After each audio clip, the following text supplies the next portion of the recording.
O Paulo Guedes, quando ministro da Economia, na época ele era ministro da Economia, ele fez um ataque muito bem elaborado à carteira de trabalho.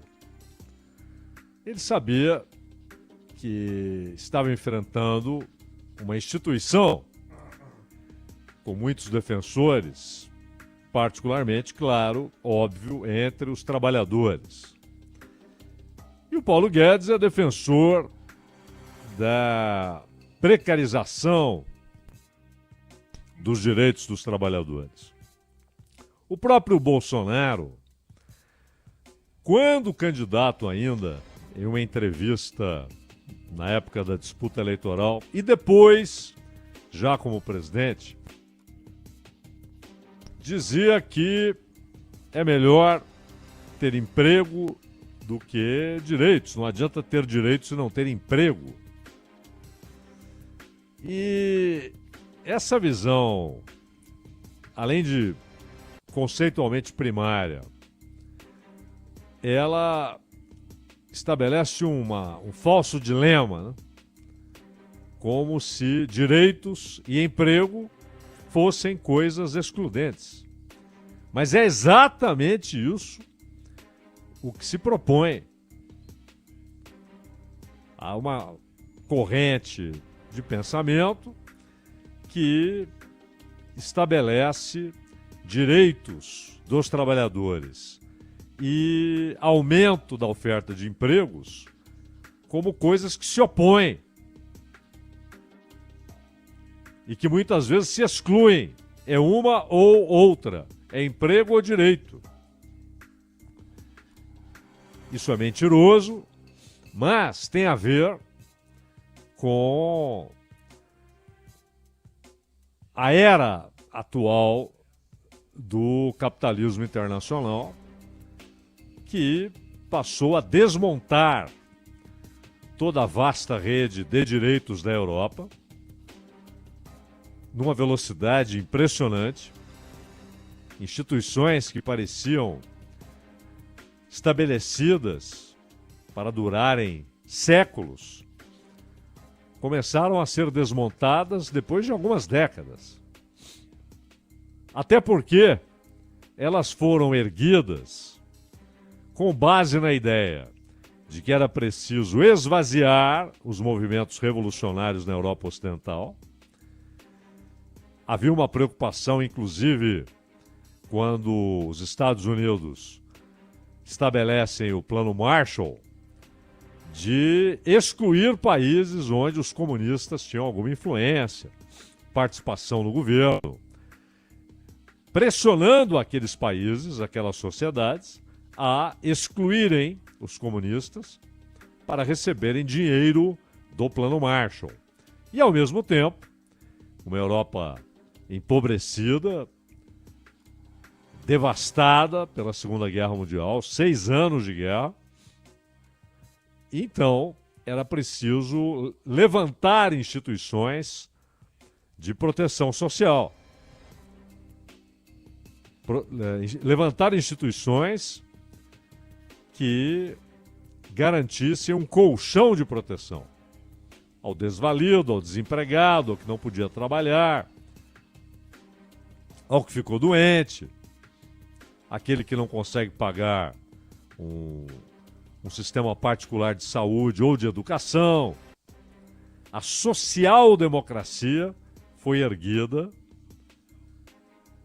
em parte com as ideias lá do Bernstein, mas, sobretudo, com essa motivação de esvaziar os movimentos revolucionários. Quando esses movimentos revolucionários desaparecem do horizonte, o capital passa a promover a desmontagem desses sistemas de proteção. Isso está acontecendo na Grã-Bretanha, na França, na Alemanha, numa velocidade excepcional. Na Suécia, na Dinamarca, a exceção tem sido a Noruega, um país realmente à parte, por condições financeiras e econômicas que são únicas. são únicas.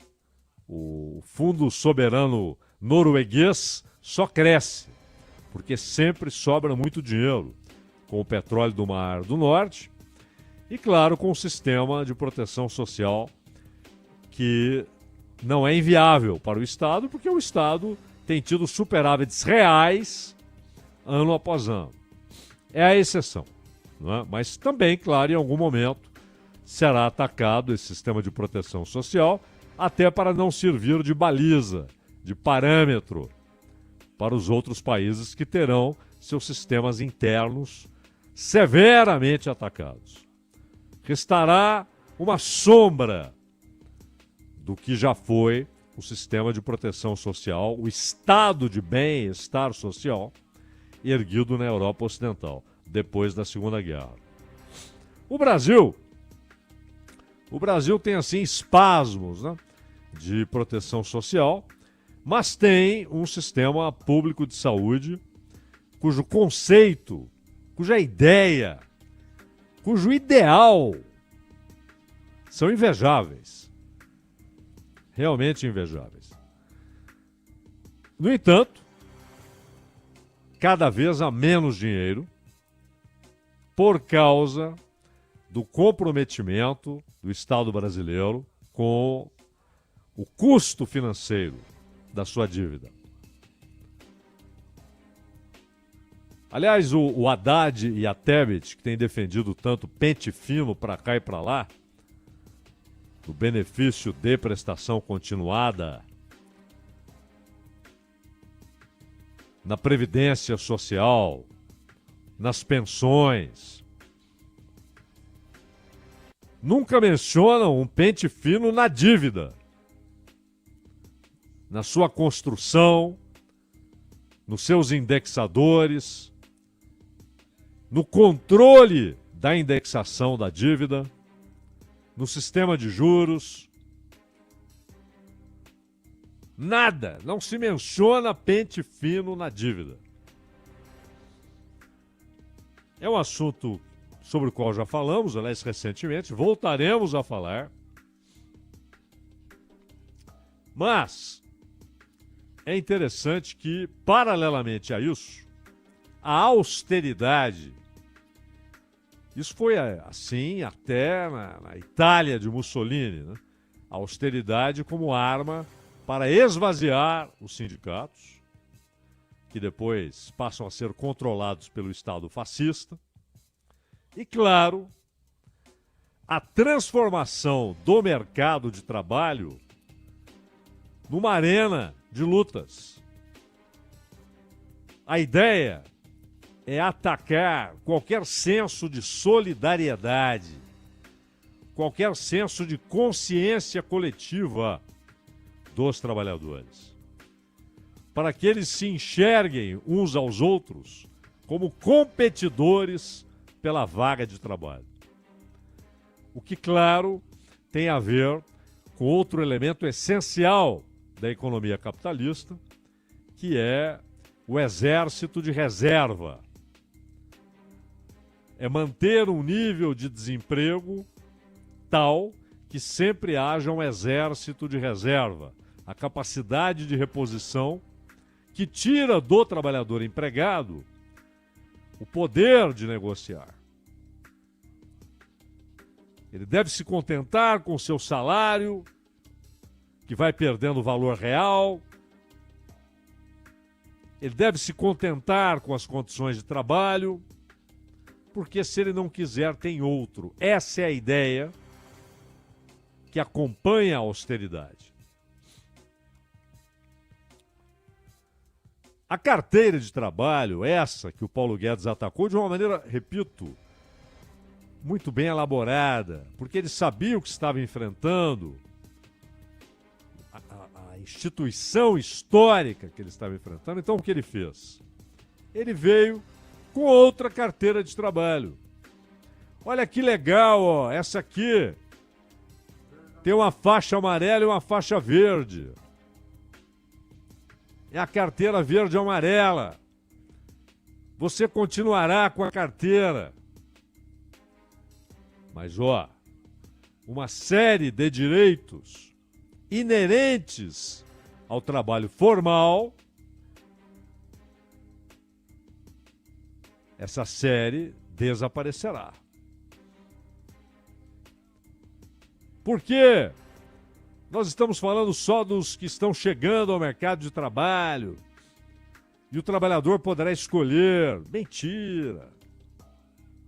É claro que as empresas, que por sua vez têm em volta do pescoço a canga do Estado, os impostos pelos quais o Estado luta bravamente, como vimos no caso aí da desoneração, reoneração, imposto em cima de emprego, uma vergonha e uma burrice.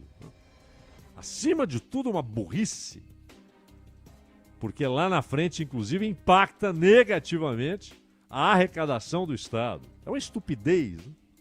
Mas e amplia os gastos, porque provoca desemprego. Mas, parênteses, falando em desemprego, a nova ideia defendida pelo Haddad, pessoalmente, é atacar o seguro-desemprego, com a justificativa de que haveria uma punição às empresas que demitem demais. Quando, na verdade, demitir e contratar é resultado de relações econômicas e da realidade econômica. Essa é a lógica do sistema aplaudido por Haddad. Sistema capitalista financeiro e do sistema capitalista em geral, em qualquer época. Você contrata porque precisa produzir mais ou está vendendo mais. E produzir aqui tanto o tangível quanto o intangível.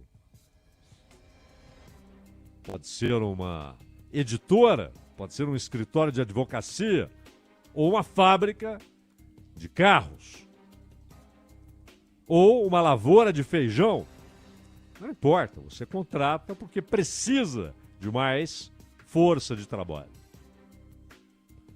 E demite, ou porque o negócio está ruim, ou porque começa a enxergar a desaceleração da demanda pelo seu produto. Ou porque algum evento inviabilizou que aquela empresa conseguisse manter os seus funcionários, pelo menos no nível anterior. Isso é economia, isso é a lei geral. Isso não tem a ver com punir ou não punir. E o Haddad sabe disso. A ideia é reduzir transferências para seguro-desemprego. E você faz de conta que a punição é a quem demitiu e não ao demitido. É o demitido, Haddad. Punido duas vezes, com a demissão e com a redução do seguro-desemprego, que já tem sido atacado. Bom, e a carteira de trabalho não é um mero formalismo. Não é apenas o documento estabelecido para registrar a relação entre o trabalhador e a empresa, entre o empregado e o empregador. Ela significa a garantia de que parte daquilo que é tirado do trabalhador com a mais-valia retorne com alguns direitos. É a mesma lógica para o 13º. A empresa faz o cálculo do orçamento anual. Então, ela já contabiliza 13 salários e faz o salário médio mensal, contabilizando 13 salários. Mas o 13º foi a maneira de algum modo, reconhecer que o trabalhador é alienado da riqueza que ele produz. Então ele precisa ter remuneração nas férias. Ele precisa ter ou a estabilidade que havia antes, ou aquilo que a substituiu. Um fundo de garantia. Por tempo de serviço, é exatamente pelo tempo de riqueza produzida. E quando o Supremo, aliás, inclina-se por uma remuneração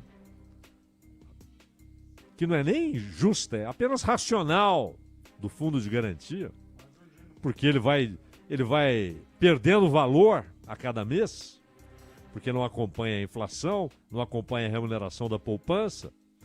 E esse é o cálculo que eu ganharia se esse dinheiro, em vez de estar no fundo, estivesse na poupança. Essa é a conta, simples.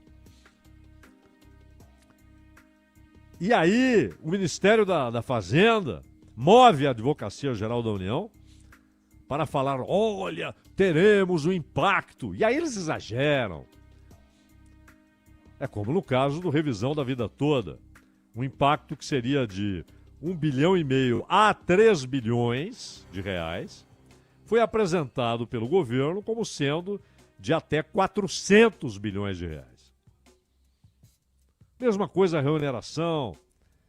Eles inflam, mas assim, não é nem a potencialização, é a tetração, a pentação, a hexação do valor real. E a carteira de trabalho não é um enfeite, nem é um documento que serve como ode à burocracia no trabalho. Não! Essa é a ideia que vendem. Ah, isso é getulismo anacrônico. Não! Não. Aliás, o Trotsky já havia desenvolvido carteira de trabalho muito antes do Getúlio chegar ao poder no Brasil, quando o Trotsky ainda tinha poder na União Soviética. E esse papo de, esses direitos aí, isso aí é saudosismo do getulismo. Nada a ver. Durante 15 anos, o governo Getúlio não passou de um regime protofascista, que prendeu, que torturou, que matou, que perseguiu. Mas também, ao mesmo tempo, até para prestar o serviço de conter movimentos revolucionários, revolucionou, dentro da ideia de revolução burguesa que representava o movimento de 30, revolucionou as relações de trabalho, estabelecendo direitos que antes eram vistos como aberrações pelas oligarquias brasileiras. Incrível, voltaram a ser vistas essas mudanças. Esses direitos voltaram a ser vistos como aberrações. Mas isso é anacrônico, é dos anos 30. O que vocês querem dizer com isso? Talvez vocês acreditem que a Lei Áurea seja anacrônica, como ato final da monarquia. E aí? Quem defende seus efeitos é um monarquista por isso? Não.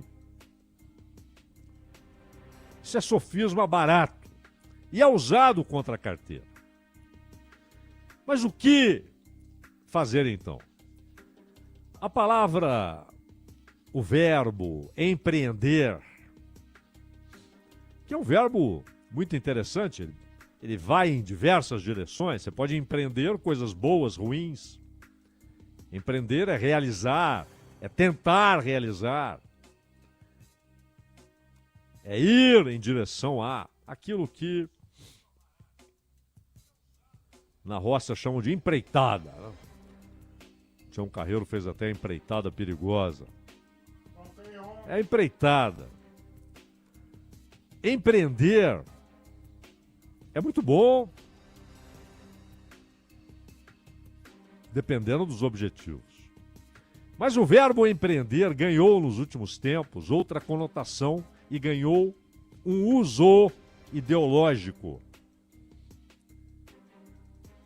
O Lula, inclusive, na semana passada, Porque nós já tínhamos ouvido tantas vezes empreender como verbo muito usado pelo Paulo Guedes. Recentemente foi usado a náusea pelo Pablo Marçal. E foi adotado, inclusive, por Boulos e por Nunes. Empreender. Queremos ajudar as pessoas a se tornarem empreendedoras. E na semana passada, o Lula falou, liguei para o Marinho. Falei, Marinho é o Luiz Marinho, ministro do Trabalho. Na nossa época, a gente queria um trabalho na fábrica, com carteira assinada. Hoje, os trabalhadores não querem mais isso, eles querem empreender, querem ter seu próprio negócio. Não, Lula. As pessoas querem dignidade, querem que seu trabalho digno seja tratado com dignidade, seja remunerado com justiça, que os direitos sejam vistos como conquistas de quem participa da riqueza produzida, de quem produz riqueza, de quem é essencial para a produção de riqueza. Se isso é feito numa fábrica ou atrás de um carrinho de cachorro-quente, não importa. Essa ideia pequeno-burguesa, né? O sujeito se sente tão bem, porque agora ele não é empregado. Ele vende laranja. Ou ela não é empregada, ela agora tem lá o seu salão. Sim, ótimo. Se ela puder trabalhar por conta própria e tiver o seu trabalho dignamente remunerado, e ela vai depender, claro, das relações de mercado, demanda. É preciso que haja demanda para que o trabalho dela seja remunerado. O esforço dela para empreender seja remunerado. Há riscos, como tudo na vida, como qualquer empreendimento. Mas não coloque uma coisa como oposição à outra. Não coloca o verbo empreender como libertador. Não. Isso só aumenta a ideia de que o trabalho formal, o emprego formal, é um anacronismo.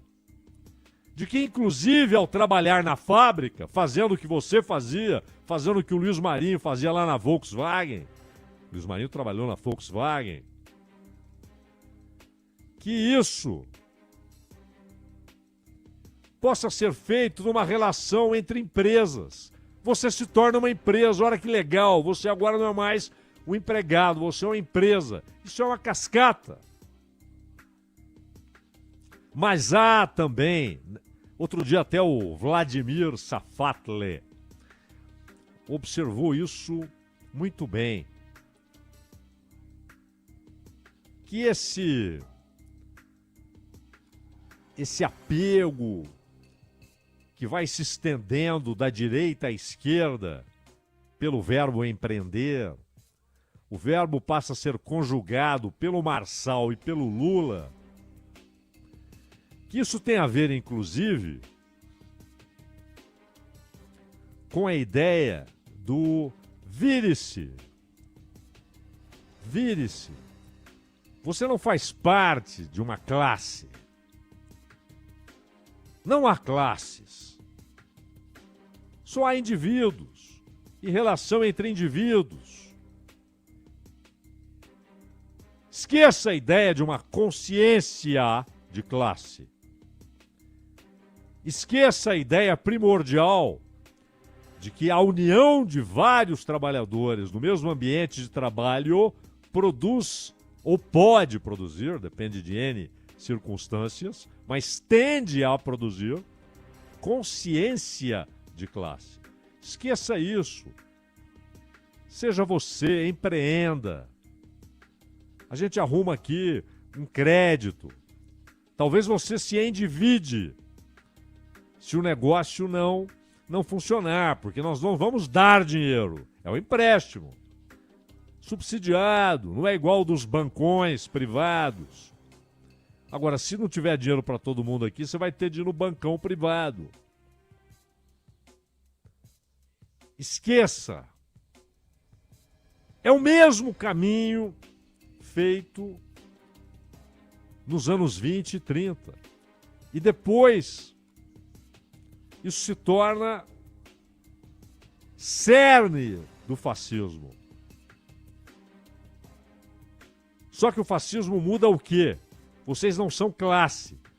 Vocês são a expressão do Estado, da nação. Uma expressão nacional. Todos de camisas pretas. Agora não se faz isso. Mas de novo está lá o mesmo ponto que havia então. Vocês não são uma classe. Não tem de ter uma consciência de classe. Não tem de lutar para que tenham participação na riqueza que vocês produzem. Tornem-se empreendedores. Mas eu sou empregado? Não, você é um empreendedor. Você é uma empresa que tem um contrato com outra empresa. É ótimo que as pessoas tenham o próprio negócio. Mas é impossível que todos façam isso. Até porque haverá demanda sempre por força de trabalho coletiva nas empresas. E a carteira de trabalho, que o Lula disse, que falou para o Marinho, que agora ninguém quer saber disso, a carteira de trabalho não é um símbolo de relações burocráticas no trabalho, da burocracia no trabalho. Não. Ela é um documento que procura garantir a realização de direitos conquistados. Direitos que num país como o Brasil, e mesmo antes na Europa, na social-democracia europeia que havia e que vai sendo destruída, era apenas a redução do dano provocado pela alienação do trabalhador da riqueza que ele produz. O verbo empreender está sendo usado ideologicamente. Mas alguns o conjugam inconscientemente.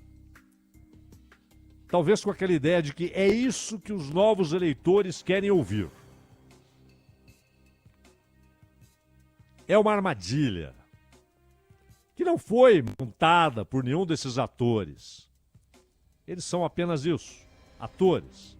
Muitas vezes involuntários, meu caro Ronald Gimenez. 4 horas.